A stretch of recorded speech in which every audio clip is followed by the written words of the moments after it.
Assalamualaikum warahmatullahi wabarakatuh.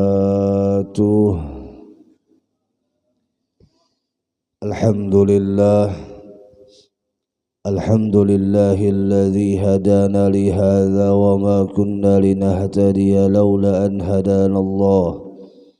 Ashhadu an la ilaha illallah wahdahu la syarika lah.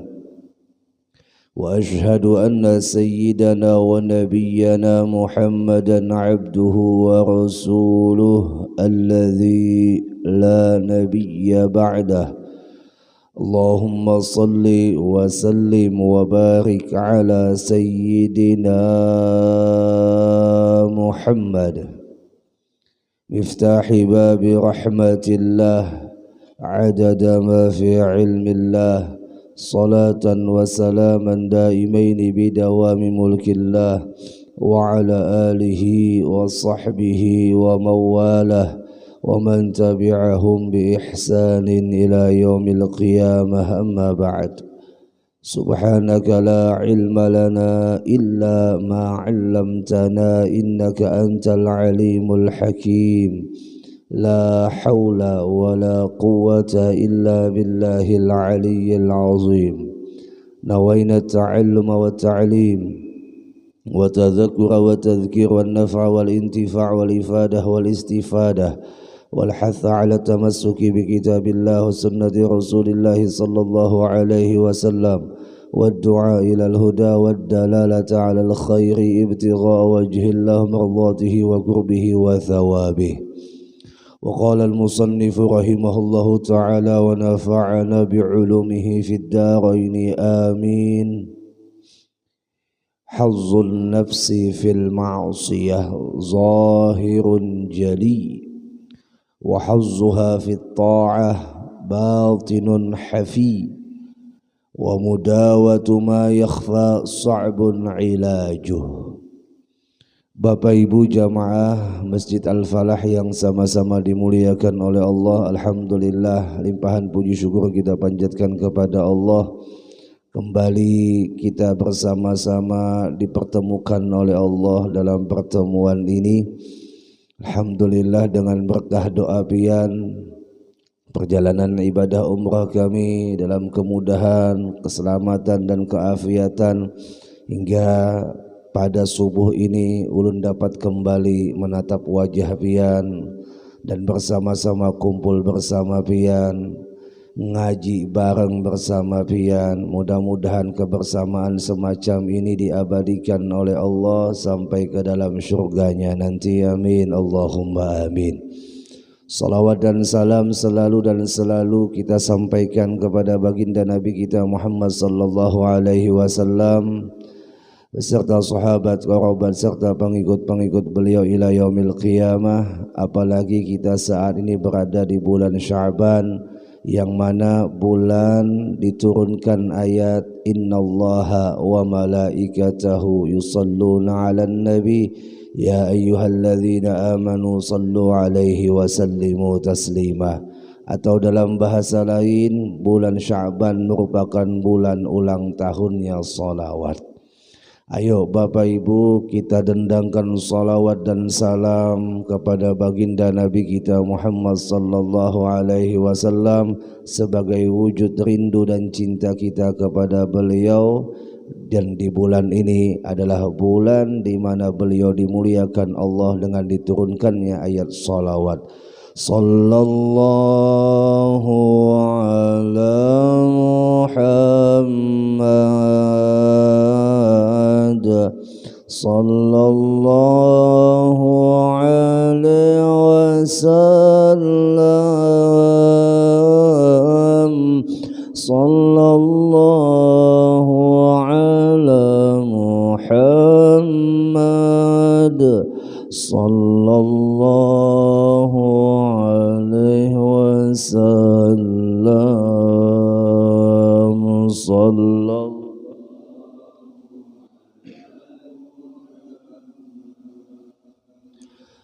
sallallahu alaihi wasallam sallallahu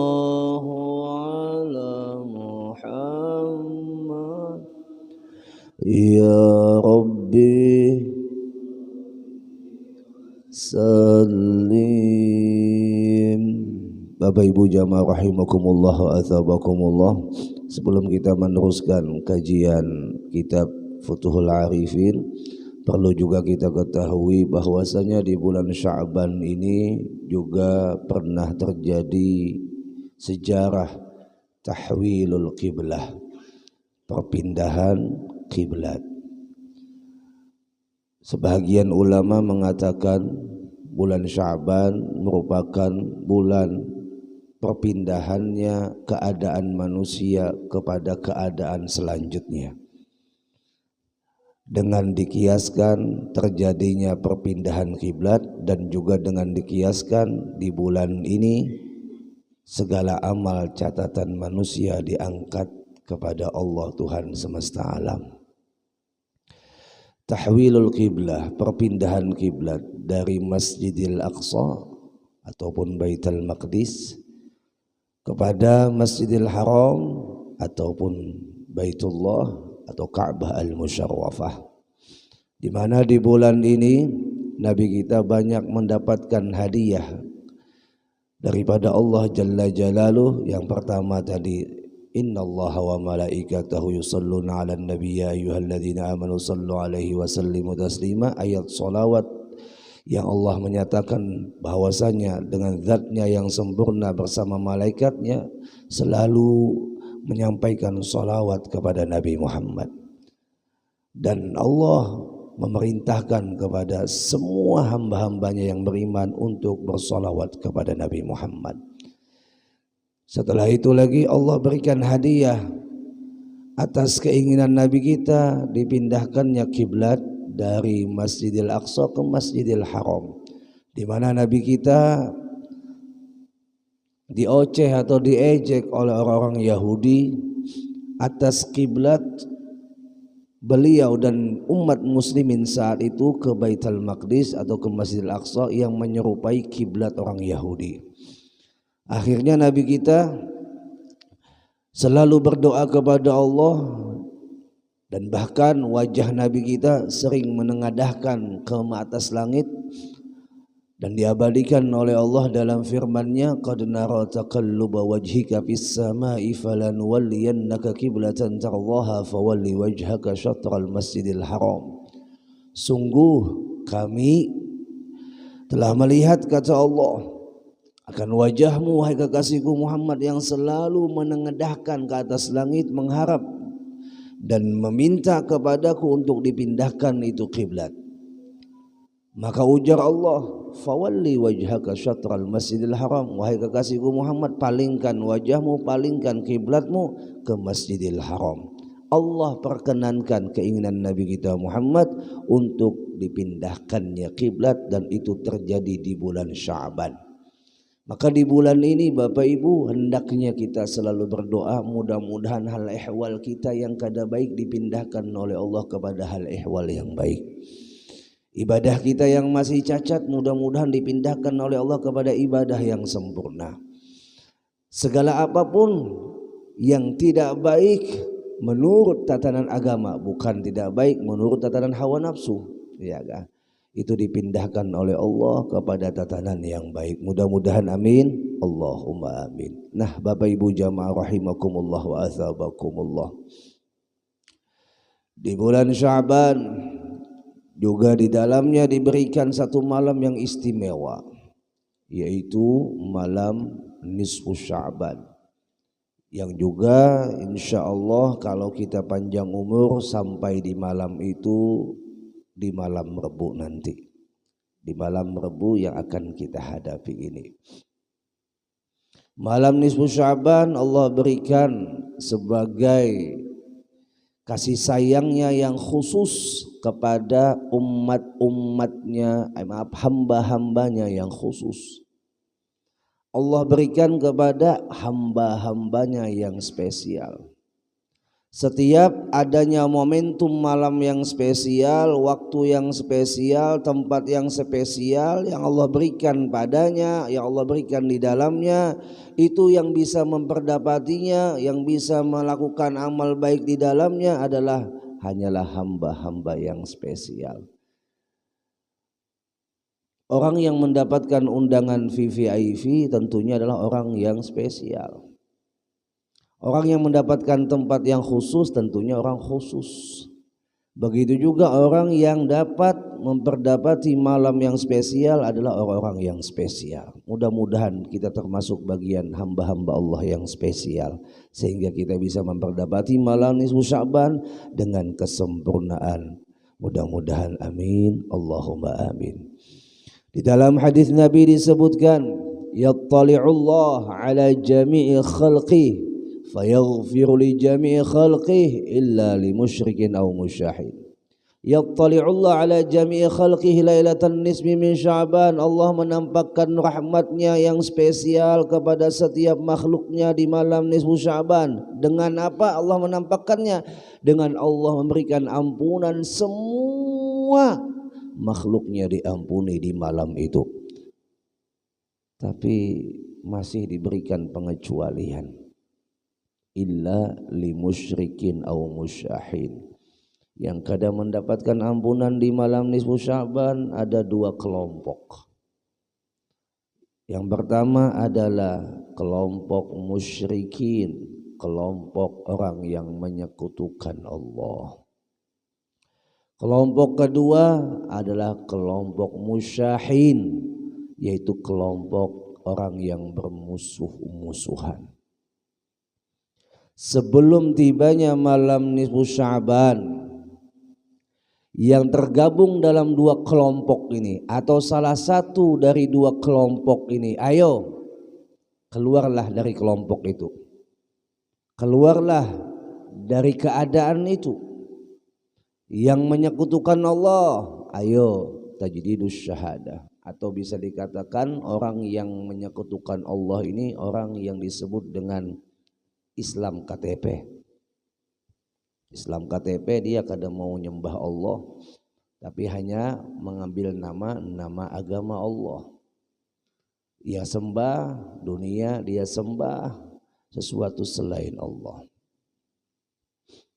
Ini yang paling rendah dulu lah. Yang paling banget itu apabila sudah menyekutukan Allah, artinya menuhankan selain Allah. Maka ini musyrik yang jali, musyrik yang nyata. Ada musyrik yang hafi, musyrik yang tersembunyi. Nah, musyrik yang jali ini yang menyembah berhala, yang menyembah jin, yang menyembah roh-roh gaib, ya kan? Hendaknya sebelum tibanya malam nisfu Sya'ban lapasi, pindah, kadusah lagi, bekutik di tempat itu atau di keyakinan itu.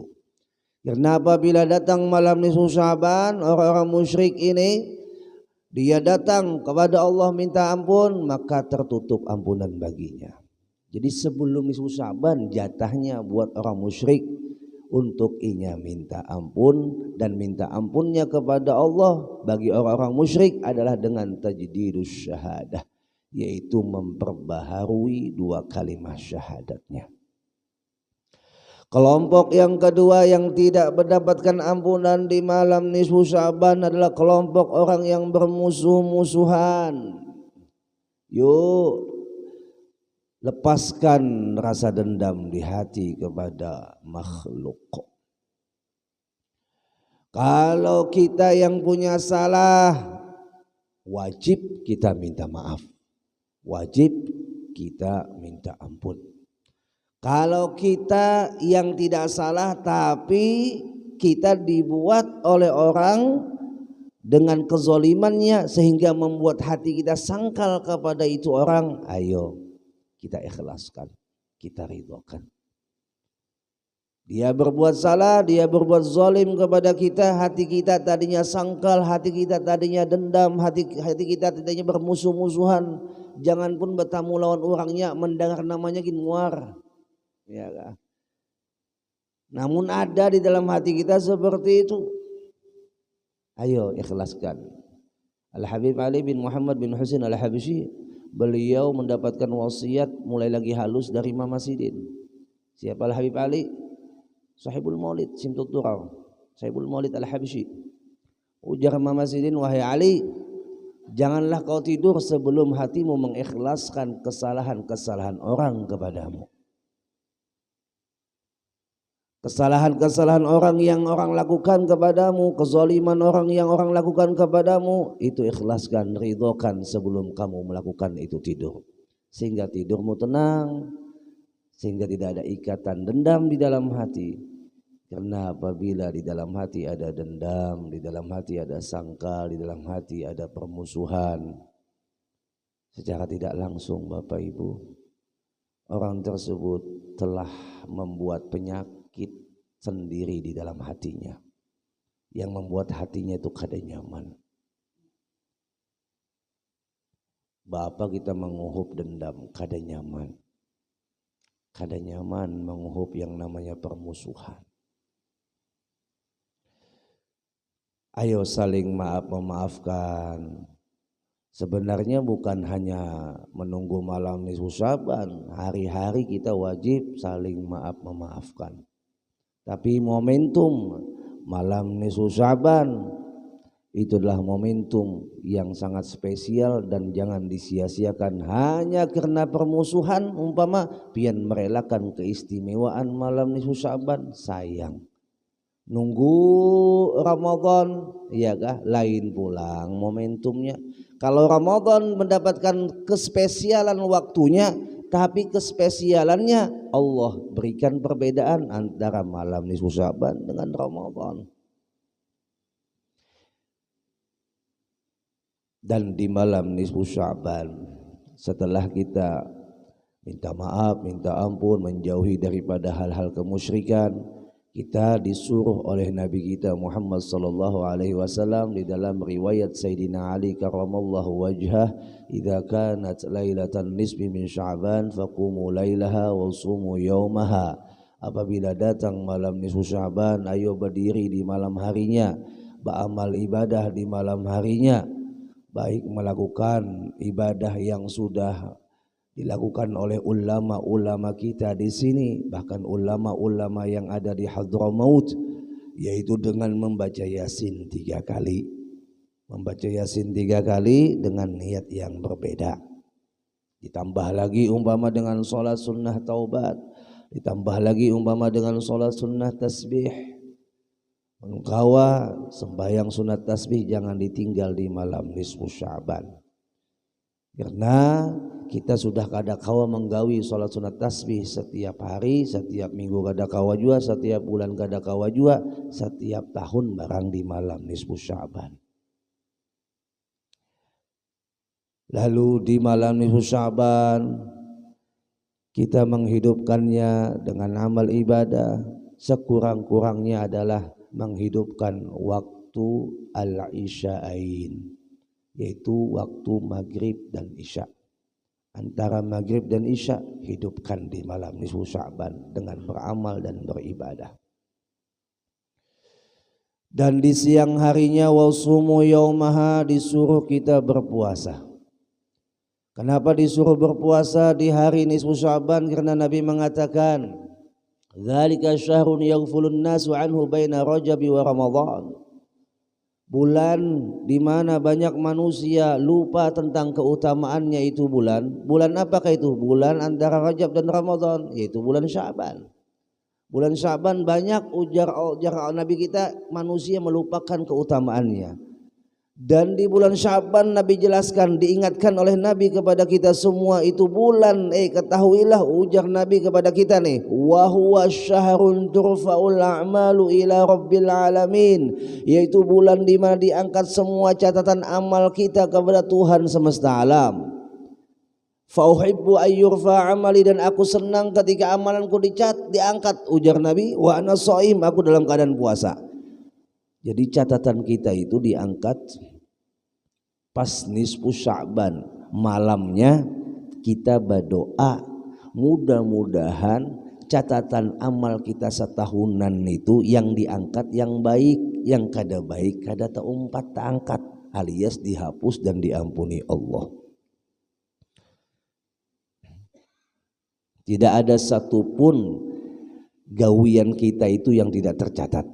Gretek hati kita, panderan kita, tatapan mata kita, pendengaran kita, semuanya masuk dalam catatan. Ada catatan amal itu diangkat setiap minggu, yaitu hari Kamis. Ada catatan amal itu diangkat setiap tahun, yaitu pada malam nisfu Sya'ban, yaitu pada paginya diangkat kepada Allah Jalla Jalaluh. Allah maha melihat, Allah maha mengetahui. Kok kenapa harus ada catatan diangkat kepada sidin? Apakah sidin kada mengetahui? Jawabannya tidak. Itu sudah menjadi prosedural yang Allah tetapkan dalam perjalanan makhluknya untuk menjalankan tugasnya masing-masing. Malaikat ditugaskan untuk mencatat, Raqib dan Atid disuruh catatan itu diangkat kepada beliau, kepada Allah Jalla Jalaluh, adalah sebagai tugas yang Allah tugaskan kepada mereka. Jadi kita jangan sampai menutup pembukuan di mana amal itu diangkat dengan cara maksiat. Jangan. Kalaulah kita kada kawa beramal seperti orang-orang yang mulia, orang-orang yang saleh, orang-orang yang hebat dalam amal ibadahnya, setidaknya kita jangan melakukan maksiat di malam itu. Jangan menodai kemuliaan malam mulia dengan maksiat. Jangan menodai malam yang mulia dengan hal-hal yang tidak diridhoi oleh Allah. Baik guring sama sekali. Jamaah. Ya kamu kada hakun juga beramal leh. Koler juga beramal. Setidaknya jangan melakukan maksiat di malam itu. Nah, Bapak Ibu jamaah rahimakumullah wa athabakumullah. Kita melanjutkan kajian kitab Futuhul Arifin. Al-Imam Ibnu Athaillah As-Sakandari rahimahullah, beliau mengatakan hazun nafsi fil ma'siyati zahirun jali. Unsurnya nafsu pada maksiat zahir itu nampak. Nafsu itu kinerjanya apabila letak pada maksiat zahir terlihat jelas. Umpama zina, mabuk, membunuh, mengambil ampun orang, itu terlihat jelas unsur gawian nafsunya. Tapi ujar beliau, wa hazzuha fit ta'ah batinun hafi.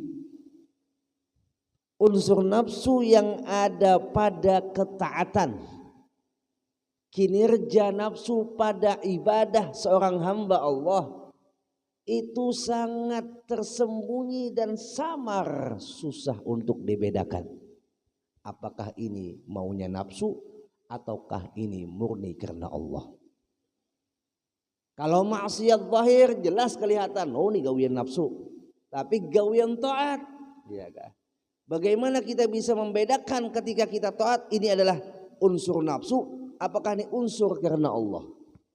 Maka Imam Ibnu Athaillah mengingatkan kepada kita bahwa ujar sidin wa mudawatu ma yakhfa sa'bun ilajuh, mengobati penyakit yang tersembunyi itu lebih susah daripada mengobati penyakit yang jelas dan nampak. Kita ambil sebuah dampak daripada perbuatan maksiat zahir. Umpama saja inya melakukan maksiat mabuk-mabukan. Dampak negatifnya apa? Membuat orang kada senang lawan inya. Membuat orang-orang tidak senang dengannya. Bahkan dia akan membuat keonaran di kampungnya, di keluarganya. Dengan dampak negatif oleh sebab nafsu zahirnya, maksiat zahirnya, itu bisa menjadi hal datangnya teguran buat dirinya. Umpama karenanya mabuk lalu dimuari orang, lalu dijauhi orang, akhirnya ia sadar malah aku mabuk, kada ada lagi orang yang sayang, membuat inya bisa sadar. Tapi kalau maksiat batin, orang lain sayang lawan inya, kada tahu bahwasanya inya itu sedang melakukan maksiat batin. Casingnya taat, tapi di dalamnya ada maksiat batin. Apa? Dia beribadah karena unsur bukan karena Allah. yaitu riya, ingin dipuji, ingin dibilang orang saleh. Hikmah ini Bapak Ibu harus digarisbawahi, bukan Imam Ibnu Athaillah melemahkan kita untuk ibadah, tidak, tujuannya bukan itu. Hikmah ini juga tujuannya bukan kita bersuudzon lawan orang ahli ibadah, tidak, tapi hikmah ini diberikan sini untuk kita waspada dengan ketaatan kita, supaya kita paham taat kita ini ada unsur nafsunya kah, apakah memang murni karena Allah. Jadi kita bisa mengetahui jalan taat kita ini di mana. Masya Allah. Watak daripada itu nafsu, ya kan? Paling kadang 3 aja yang kita ambil dalam kajian subuh ini. Wataknya nafsu itu 3. 1, nafsu itu cenderung lari dari tanggung jawab. Sifat nafsu itu cenderung lari daripada tanggung jawab. Ibadah hakikatnya apa? Hakikatnya adalah hamba menjalankan tanggung jawabnya kepada Allah atas penciptaan Allah kepada dirinya. Wa ma khalaqtul jinna wal insa illa liya'budun. Artinya ketika Allah menciptakan itu hamba itu punya tanggung jawab. Tanggung jawabnya apa? Beribadah kepada Allah dan karena Allah.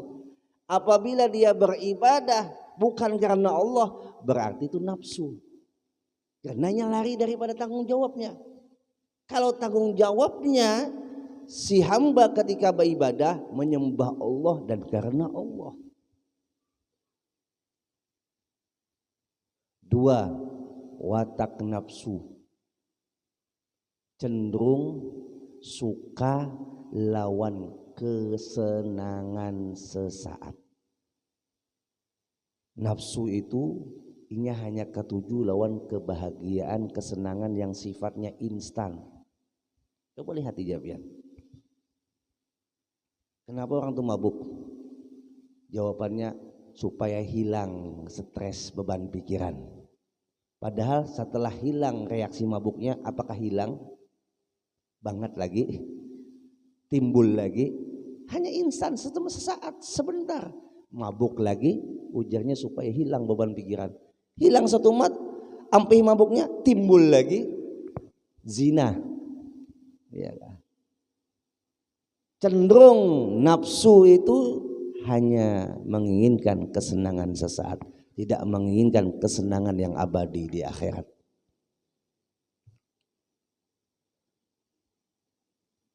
Dan yang ketiga, watak nafsu adalah mengajak orang itu kepada kerusakan.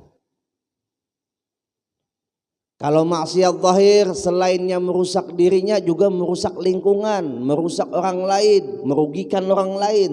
Kalau maksiat batin, nafsu itu ya kan mengajak rusaknya ketaatan, rusaknya ibadah, rusaknya penghambaan. Masya Allah.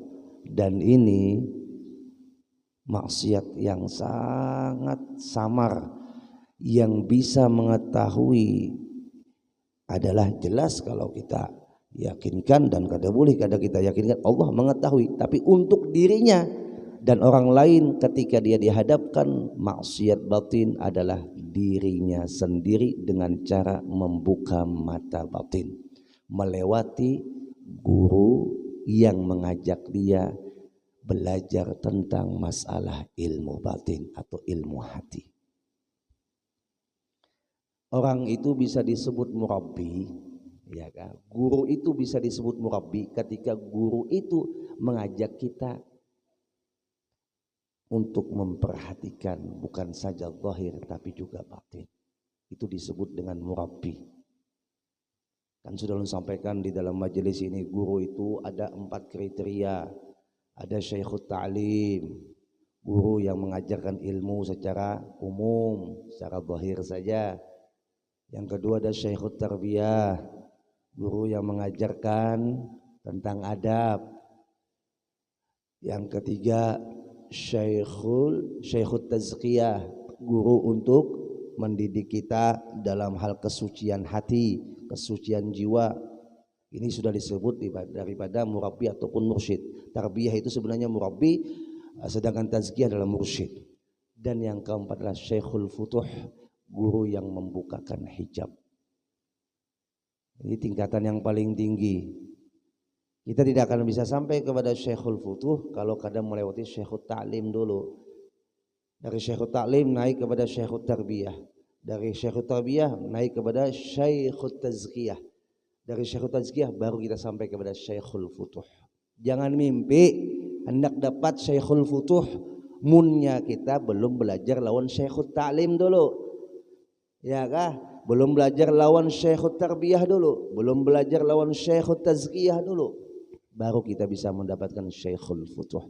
Al-Habib Ali bin Muhammad bin Husain Al-Habsyi setelah banyak punya guru 300 lebih baru bisa ketemu dengan Syekhul Futuh.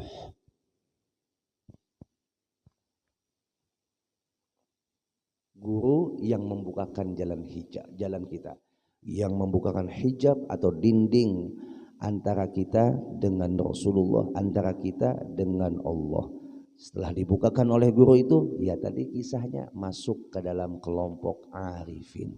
Ya, apa itu arifin? Golongan orang-orang yang mencapai makom ma'rifatullah. Nah, Bapak Ibu jamaah rahimakumullah wa athabakumullah. Jadi pada intinya ketika kita sudah bisa taat kepada Allah, kita sudah bisa melakukan ibadah kepada Allah, ingatkan bahwa taat kita, ibadah kita apakah bujur karena Allah ataukah hanya karena nafsu belaka. Itu aja. Lihat, apakah di dalam ibadah kita hendak minta puji, hendak minta supaya masyhur, hendak minta supaya dianggap orang soleh.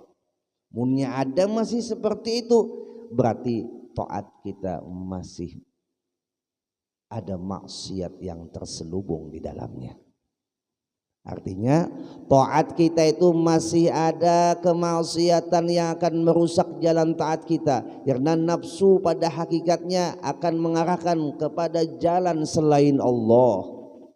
Nafsu itu pada hakikatnya adalah dia mengajak kita kepada jalan yang tersesat. Jadi apabila kita ibadah karena selain Allah, berarti ibadah kita sedang tersesat. Kalau kita melakukan kebaikan karena selain Allah, berarti kebaikan yang kita lakukan adalah kebaikan yang masih tersesat.